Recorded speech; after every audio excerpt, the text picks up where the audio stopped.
Baxtiyor Qudratullayev, Baxti Tashkentskiy nomi bilan tanilgan ko'cha hokimiyati liderlaridan biri. U 1971-yil 19-oktyabrda Toshkentda tug'ilgan. Uning nomi 1990-yillarda O'zbekistonda qonuniy tizim va ko'cha kuchlari to'qnashgan eng keskin davrlarda ko'tarildi. Bozorlar, restoranlar va mahalliy bizneslar ustidan nazorat uchun kurash kuchaygan paytda Qudratullayev o'z mavqeini mustahkamladi. 1997-yilda Sangort qamoqxonasidagi yig'ilishda unga qonundagi o'g'ri maqomi berilishi uning jinoyat olamidagi nufuzini rasman mustahkamladi. U ko'p yillar davomida mashhur elita vakillari bilan aloqada bo'ldi, jumladan Salim Abduvaliyev bilan ham.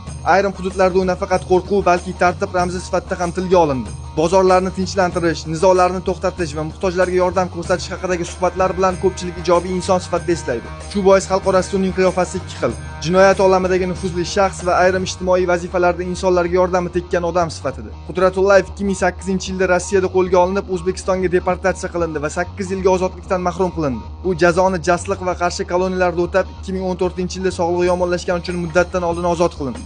2018-yilda Toshkentda o'tkazilgan yirik yig'ilishda raislik qilgani uning ta'siri hanuz davom etayotganini ko'rsatdi.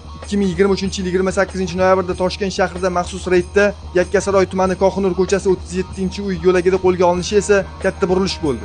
2024-yil 3-iyunda Yunusobod tuman sudida 37 kishilik keng qamrovli jarayon boshlandi. Ular orasida uning akasi va 2 o'g'li ham bor edi. 19-iyul kuni sud hukmi o'qildi. Baxtiyor Qudratullayev o'ta xavfli retsidivist sifatida 20 yilga ozodlikdan mahrum qilindi. Uning yaqinlari ham uzoq muddatli jazolarga hukm qilindi. Shu tariqa u O'zbekiston jinoyat olamining tarixida keskin o'rin tutgan shaxs sifatida qayd etildi.